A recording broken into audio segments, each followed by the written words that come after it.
मुख्यमंत्री शिवराज सिंह चौहान ने street vendor से की चर्चा, सरकार दे रही बिना ब्याज 10,000 रुपए का लोन।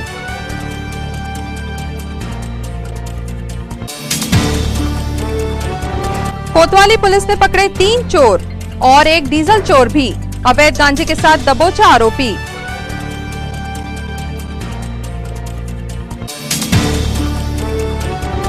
किसान झूठ नहीं बोलता, सच निकली यूरिया की कालाबाजारी की खबर, प्रशासन ने 2 गोदाम किए सील।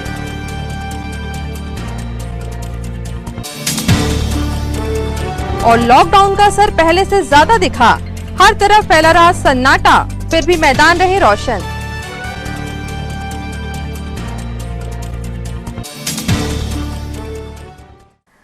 नमस्कार, स्वागत है आपका सिटी हलचल में। दिन भर की तमाम खबरें लिए आपके साथ मैं दीदी शुक्ला। खबरों की शुरुआत करें, लेकिन उससे पहले आपको बताते हैं आज का कोरोना अपडेट। छिंदवाड़ा जिले में कोरोना वायरस की स्थिति में अब तक की प्राप्त रिपोर्ट के अनुसार जिले में अब तक आइसोलेशन में भर्ती संक्रमित मरीजों की संख्या 13 बताई जा रही है।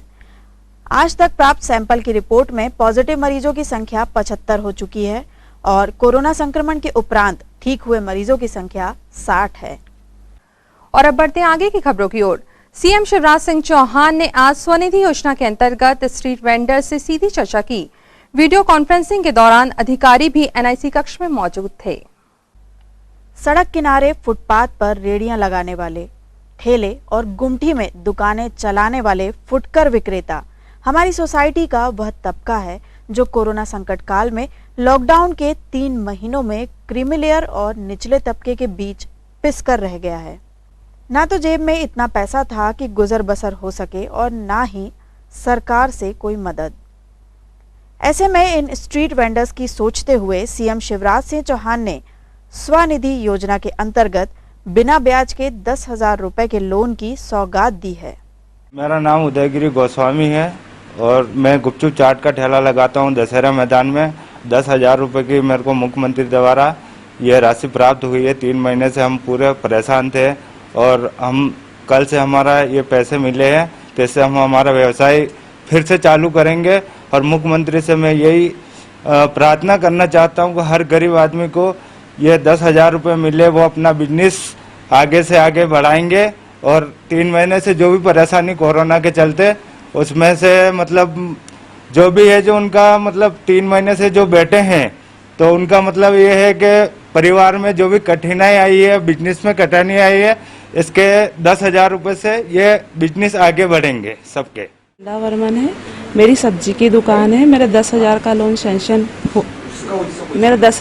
सैंक्शन हुआ है। मुझे 10,000 के लोन की राशि प्राप्त हो गई है। जैसा कि हम जानते हैं कि कोरोना के चलते में अभी बहुत सी परेशानियों का सामना हमको करना पड़ा है और नरेंद्र मोदी पीएम द्वारा जो लोन की राशि हमें प्राप्त हुई है, उससे हम लोगों को बहुत सी सहायता राशि प्राप्त हुई है। उससे हमारा मतलब काम धंधा व्यवसाय अच्छे से चल रहा है और इसके लिए मैं सर का बहुत बहुत धन्यवाद करना चाहूँगी।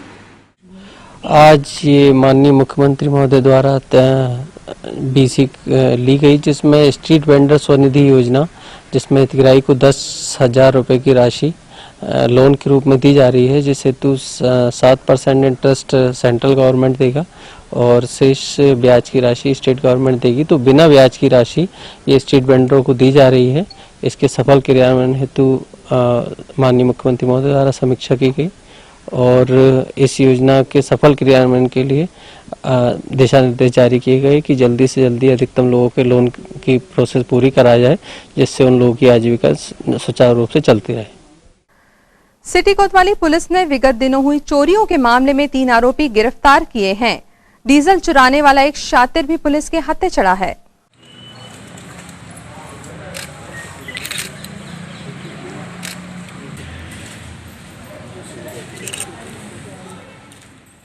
विगत दिवस ये चाचा ढाबा है जो एयर स्ट्रिप के सामने, वहाँ पे उनके होटल में चोरी हुई थी, एलईडी टीवी चोरी गई थी। इसी प्रकार पुना झीर है, वहाँ थाना मुख्यालय क्षेत्र में पड़ता है, वहाँ एक दुकान का ताला तोड़कर गैस सिलेंडर एवं कटर मशीन होता है, इसकी चोरी हुई थी। दोनों ही प्रकरण में हमारे थाना कोतवाली के आरक्षक राजेंद्र रघुवंशी एवं थाना कोतवाली के टीम द्वारा सूचना संकलन के आधार पर आरोपी के पता रसी करने में सफलता प्राप्त हुई है एवं आरोपी को गिरफ्तार किया गया है, जिनसे चोरी गया मतरुका एलईडी टीवी, गैस सिलेंडर एवं कटर मशीन तीनों ही बरामद किया गया है। सर कितने लोग गिरफ्तार हुए? हमारे जो एलईडी के प्रकरण है उसमें 2 आरोपी गिरफ्तार हुए हैं। थाना मुखेड़ी के प्रकरण में 3 आरोपी हैं और 1 बाल अपचारी है। टीआई सिटी कोतवाली मनीष राज भदौरिया ने आज खजरी रोड में रेलवे फाटक के पास से 560 ग्राम गांजे के साथ शिवनगर निवासी आशिफ अली नामक आरोपी को गिरफ्तार किया है। आज दोपहर सूचना प्राप्त हुई थी कि खजरी रोड रेलवे क्रॉसिंग के पास एक व्यक्ति बोरी में गांजा रखा हुआ है। उस सूचना पे हमारी कोतवाली पुलिस टीम ने जाके दबिश दे के एक व्यक्ति आसिफ अली नाम है, शिवनगर का रहने वाला, उसको पकड़ के तलाशी लिया तो उसके पास 560 ग्राम गांजा बरामद हुआ, जिसमें वैधानिक कार्रवाई की गई 8/20 NDPS एक्ट के तहत। यूरिया को लेकर गलत अफवाहें फैलाकर कालाबाजारी करने वाले अपनी चांदी कर लेते हैं। सरकार के प्रयास किसानों तक पहुंचने से पहले मुनाफाखोरों का पूरा सिंडिकेट दीमक की तरह काम करता है, लेकिन जब प्रशासन सजग हो तो वो होता है जो नवेगांव में हुआ। जुन्नारदेव के समीप नवेगांव में यूरिया की कालाबाजारी की शिकायत मिलते ही कृषि विभाग की टीम पहुंची और 2 दुकानदारों के यहां दबिश देकर अवैध रूप से रखी 1400 बोरी यूरिया जब्त किया और दुकानों को सील कर दिया गया है। दुकान संचालकों के खिलाफ नवेगांव थाने में FIR दर्ज की गई है। नवेगांव के खाद्य व्यवसायी कृष्ण कुमार अग्रवाल की दुकान 1108 बोरी यूरिया अवैध रूप से रखा हुआ मिला। स्थानीय किसानों ने भी यूरिया न देने और अधिक दाम में बेचने की शिकायत की थी। इस पर तुरंत दुकान को सील कर दिया गया। इसी तरह दूसरी कार्यवाही बालाजी कृषि केंद्र के रघुवीर साहू की दुकान पर हुई। यहां 308 बोरी यूरिया अवैध रूप से रखा मिला। इस दुकान को भी सील कर दिया गया है। इन दोनों दुकानदारों के खिलाफ कलेक्टर सौरभ सुमन के निर्देश पर नवेगांव थाने में FIR दर्ज की गई है। जिले की बात करें तो नवेगांव एक छोटा इलाका है, छोटी जगह है। ऐसे में साफ है कि प्रशासन को जिले में बारीक छन्ना लगाना होगा, तभी राज्य सरकार के प्रयास किसानों तक पहुंचेंगे।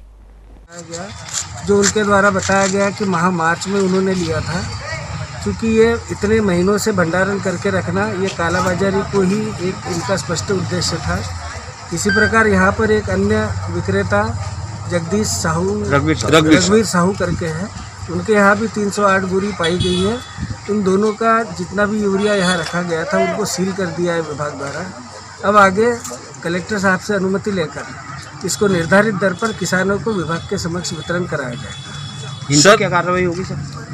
इनके ऊपर अभी तत्काल इनके लाइसेंस निलंबित किए जाएंगे, इनसे स्पष्टीकरण पूछा जाएगा। यदि संतोषजनक नहीं हुआ तो इनका जो लाइसेंस विभाग ने जारी किया है उसे निरस्त किया जाएगा। फिर ये भविष्य में उर्वरक का व्यापार नहीं कर पाएंगे। सर, जो इन लोग खाद बेचते थे, किसानों को बिल नहीं देते थे और बिल बराबर कटता था सर इनका, तो उस पर कुछ सर? उस पर भी कार्रवाई होगी। ये किसानों को बुलाया जाएगा। विभाग को बताते हैं कि बिल जारी किया गया है, बिल पर निर्धारित राशि ही लिखते हैं, परंतु किसान से हस्ताक्षर कराते हैं अथवा नहीं, अब ये जांच में ये चीज़ें सब सामने हैं। सर, जैसे कि अभी उनके जो रिकॉर्ड मेंटेन करते हैं सर, वो उसमें उनका खाद नील बता रहा है और उनके बाद खाद मिली सर, एक के बाद 50 टन मिली और सेकंड के बाद में 13 टन मिली सर रघुवीर साहू के पास में। तो उनका तो नील बता रहा है, उसके बाद खाद मिली सर, तो उसकी कोई अलग से कार्रवाई होगी? उसकी कार्रवाई होगी। जो नील बता रहे हैं और खाद रखी है, इसका मतलब कालाबाजारी का ही इनका स्पष्ट उद्देश्य था। इनके विरुद्ध थाने में FIR दर्ज कराई जाएगी, उसके बाद पुलिस कार्रवाई भी इनके विरुद्ध की जाएगी। खबरों में आगे बढ़े, लेकिन उससे पहले खेतों में यूरिया की जरूरत भी जान लेते हैं। 2 एकड़ में खेती करने वाला किसान जिसने 1 एकड़ में मक्का लगाया है, खेत तो बड़ा होने से रहा, लिहाजा हर किसान की उम्मीद फसल से होती है। कृषि वैज्ञानिक डॉक्टर विजय परारका से हमने तस्दीक की इस बात की कि दरअसल यूरिया कितना और कब डालना फायदेमंद है। साफ है, किसानों में गलतफहमी फैलाकर मुनाफाखोर खाद बेचने वाले ही इस हाय तौबा की असली वजह है। अलग अलग फसलों के लिए अलग अलग यूरिया कहना कि नाइट्रोजन की आवश्यकता होती है, उस हिसाब से हम किसान भाई को उतनी यूरिया देनी होती है। जैसे सामान्य तौर पे जैसे अनाज वाली फसल है, तिलहन वाली है, दलहन वाली है, इनको नाइट्रोजन की आवश्यकता अलग अलग प्रकार की होती है। अभी मुख्य फसल हमारे छिंदवाड़ा की क्योंकि मक्का की है, तो अनाज वाली फसलों में हमको 120 किलो नाइट्रोजन देनी होती है हेक्टेयर के लिए, है ना। तो इसका मतलब ये हुआ कि करीब 50 करीब हमको किलो नाइट्रोजन जो है आपको इसमें देनी होती है एकड़ में। तो वस्तुतः इसमें 2 बैग प्रति एकड़ के हिसाब से हम अनुशंसा करते हैं। तो जैसे अनाज वाली फसल है तो 2 बैग यूरिया, दलहन और तिलहन में तो 1 बोरी यूरिया की जरूरत, मतलब 1 बोरी प्रति एकड़ की आवश्यकता पड़ती है। अब होता क्या है कि दलहन और तिलहन में तो हम आधा रूप में दे देते हैं, परंतु अनाज वाली जो फसल है, जब खास करके मक्का है, ज्वार है, धान है, इसमें 2-3 समय में देनी होती है, क्योंकि आप समझते हैं कि यूरिया बहुत जल्दी घुलनशील है, सूर्य प्रकाश से प्रभावित होता है, लीचिंग के नुकसान भी बहुत ज़्यादा है। तो हम ये किसान भाई से कहते हैं कि इसको 2-3 बार में दीजिए। जैसे फसल की व्यवस्था है, मक्का में सामान्य रूप से 2 से 3 बार में यूरिया की मात्रा देनी होती है। तो 1 बोरी आपका 25 दिन पर और 1 बोरी 45 से 50 दिन पर आपको देना होगा, जिसको कि स्टेज वाइज यदि हम कहें कि मक्का की घुटने की अवस्था जो होती है, ऊंचाई की अवस्था, उसमें देना है, और एक आती फूल आने के पहले, मतलब जो मांझर आएगी ना, जिसको हम मांझर बोलते हैं या यहाँ पे छोर बोलते हैं, उसके पहले आने की दशा में यदि हम यूरिया देते हैं तो हमारी आवश्यकता पूरी हो जाती है और फसल की उत्पादकता पूरी हम प्राप्त करते सकते हैं जाति के हिसाब से और जमीन। खबरों के सत्तार को नाम देने के लिए यहाँ पर लेते हैं एक छोटा सा ब्रेक के जल्द हाजिर होते हैं कुछ और अहम खबरों के साथ। आप देखते रहिए सिटी हलचल।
ब्रेक के बाद स्वागत है आपका सिटी हलचल में और अब आगे बढ़ते हैं खबरों में। हर संडे लॉकडाउन की सीरीज का आज पहला संडे था। लॉकडाउन के इतने लंबे चले दौर के बाद आज सचमुच पहले से ज्यादा सन्नाटा पसरा दिखा। सड़कें सूनी, गलियां सूनी, दुकानों के बंद शटर, इंसानों की तो बात ही क्या। आम दिनों में सड़कों पर आवारा घूमते पशुओं ने भी जैसे लॉकडाउन मनाया। हर तरह से सेफ, सुरक्षित, तमाम सावधानी भरे घरों में घुस चुके कोरोना संक्रमण से बचना है तो ऐसा लॉकडाउन जरूरी है।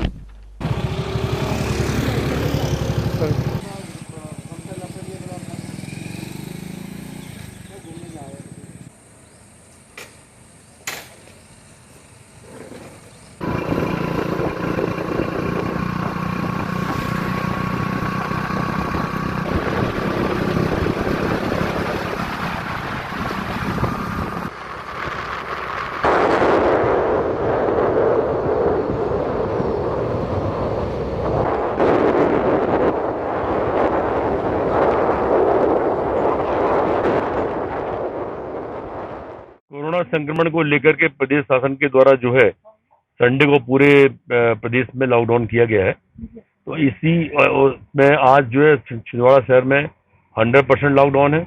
केवल मीडिया वाले, पुलिस वाले और जो व्यक्ति इस तरह से संबंधित है वही लोग रोड पे निकले हुए हैं, जिनकी संख्या मुश्किल से आधा % के आसपास में होगी। शेष पूरा शहर कोरोना का पालन कर रहा है, अपने अपने घरों में है। सबसे अच्छी बात है कि छिंदवाड़ा के लोग बहुत ही बुद्धिमान और समझदार हैं, अनावश्यक मूवमेंट नहीं करते हैं। सभी लोग लॉकडाउन का पालन कर रहे हैं और अपने घरों में सुरक्षित हैं। Thank you. इंसानी फितरत है, कहीं ना कहीं से लोग वो उपाय करते हैं जो उनकी ही जिंदगी पर भारी पड़ता है। पीजी कॉलेज ग्राउंड में कुछ ऐसा ही नजारा देखने को मिला।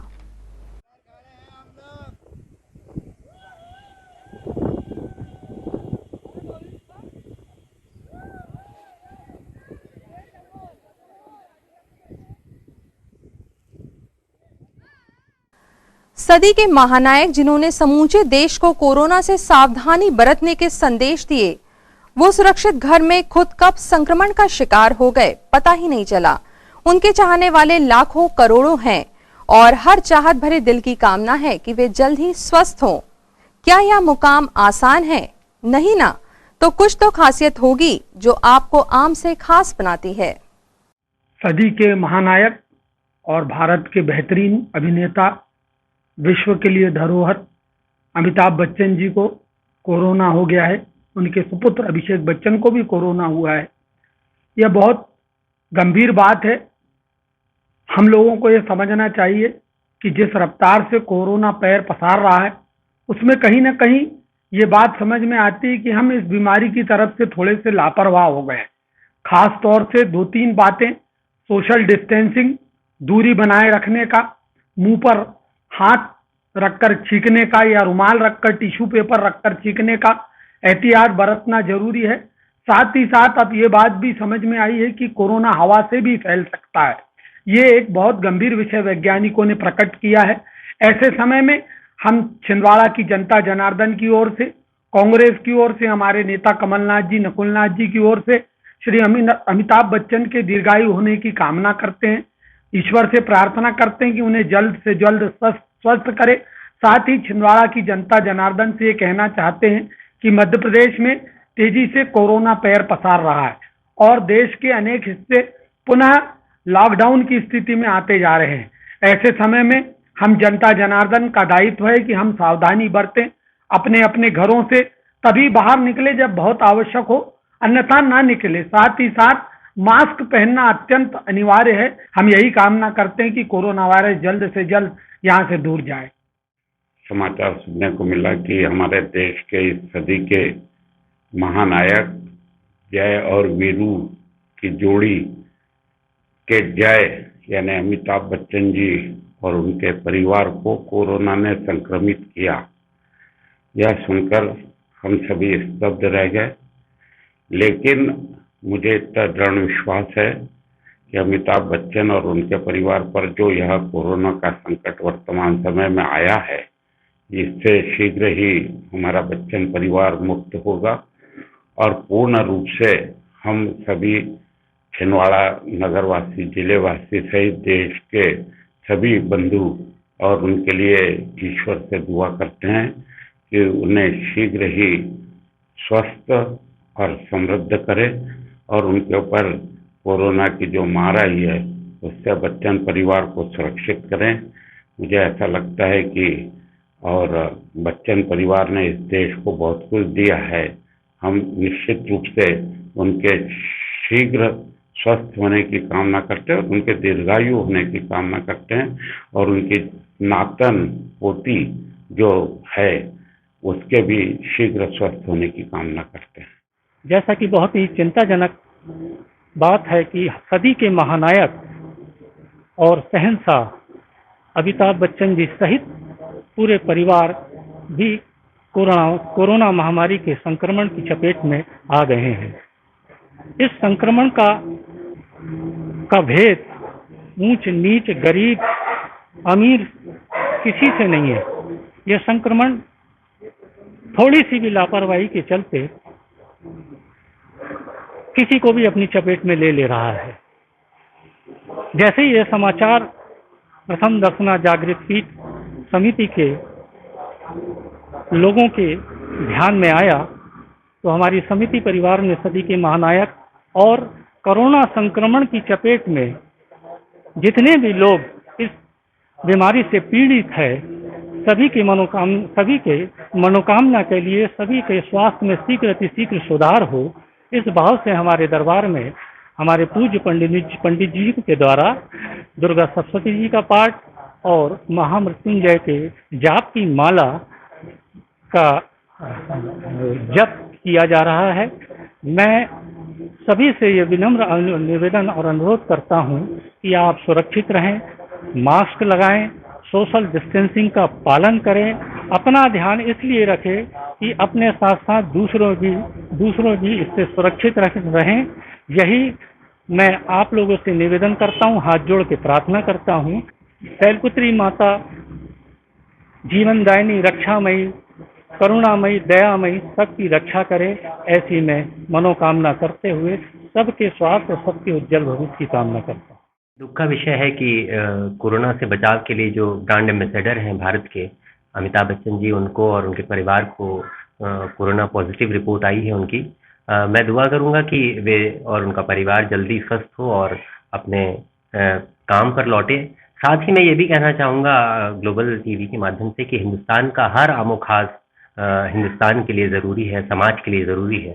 तो हिंदुस्तान के जितने भी ऐसे लोग जो कोरोना पॉजिटिव आए हैं वे जल्दी से जल्दी स्वस्थ हों, और साथ ही सरकार से भी हम अनुरोध करेंगे कि सभी को एक जैसी सुविधाएं मिले ताकि सभी जल्दी रिकवर हों और समाज में पुनः सम्मिलित हो सकें। शुक्रिया। सदी के महानायक हों, उनके बच्चे हों, उनको भी पॉजिटिव आया है, तो शहर के लिए यही मैसेज है कि कोरोना किसी को भी हो सकता है, तो उस अपनी जान की सुरक्षा के लिए सावधानी बरतें, क्योंकि उसकी ना कोई दवाई बनी है अभी, ना कोई वैक्सीन बनी है, इसलिए बचाव में ही उसकी सुरक्षा है।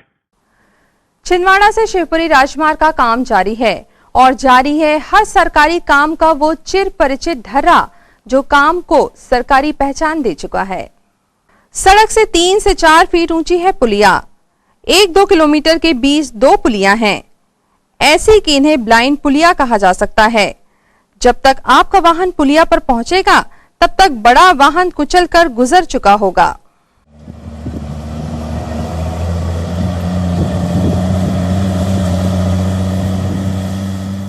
ग्राम सभा थाना से छिंदवाड़ा से होकर शिवपुरी का जो राजमार्ग बन रहा है, पीडब्ल्यूडी का काम चल रहा है। इसमें पुलिया की हाइट रोड की हाइट से बहुत ऊंची दे दी है, लगभग 20 आकार में पुलिया बना दी है। रोड की एक तरफ प्राथमिक शाला है और दूसरी तरफ है आंगनबाड़ी केंद्र, तो इससे आगामी समय में दुर्घटना की पूरी संभावना बन रही है। इसमें कोई ग्रामीणों को भी दिक्कत क्या? कितनी ऊंची बना दी? आपकी इंजीनियर वगैरह की जिससे बात हुई ठेकेदार? इंजीनियर ने प्रॉपरली तो नहीं बताया, पर इंजीनियर को कल कहना पड़ा कि 1 मीटर लगभग ऊंची हो गई है पुलिया। क्यों हो गई? कारण उनका जजमेंट उनका सही बैठा नहीं होगा, उन्होंने कोई कारण जवाब तो दिया नहीं हमको। ठेकेदार से बात हुई? ठेकेदार से बात नहीं हुई सर। पुलिया का काम बिल्कुल स्लिप पे, पहले उन्होंने बोले 4 फीट और इसका लेवल समतल मिलाएंगे, परंतु अब वो बोल रहा है स्लोप में मिलाएंगे, तो इससे दोनों तरफ हादसे के चांस बन रहे हैं। इधर से जाने वाले व्यक्ति को उधर का आने वाले व्यक्ति दिख रहा है, उधर का व्यक्ति को इधर का व्यक्ति नहीं दिख रहा। श्री राम मंदिर छोटा बाजार में श्रावण सोमवार के मौके पर कल नर्मदा के पवित्र जल से सहस्त्रधारा अभिषेक होगा और आप यह अभिषेक देख पाएंगे लाइव जूम ऐप और फेसबुक पर।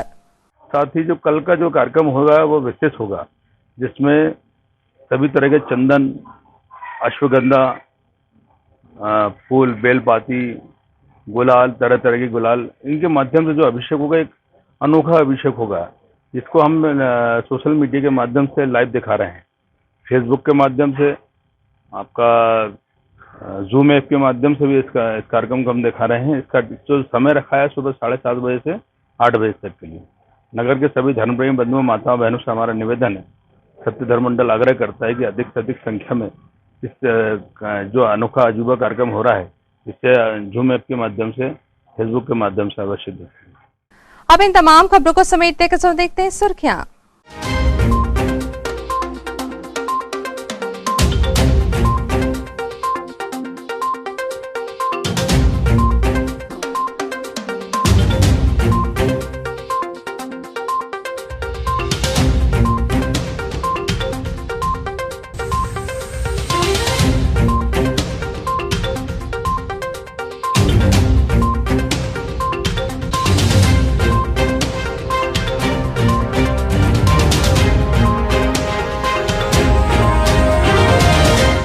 अंत में एक बार फिर देखते हैं आज की हेडलाइंस को।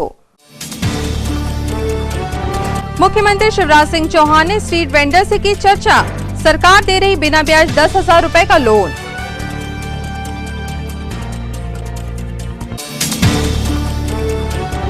कोतवाली पुलिस ने पकड़े 3 चोर और एक डीजल चोर भी, अवैध गांजे के साथ दबोचा आरोपी।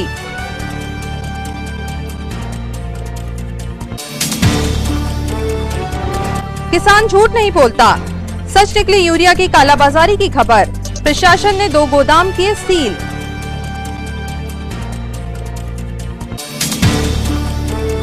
और लॉकडाउन का असर पहले से ज्यादा दिखा, हर तरफ फैला रहा सन्नाटा, फिर भी मैदान रहे रोशन।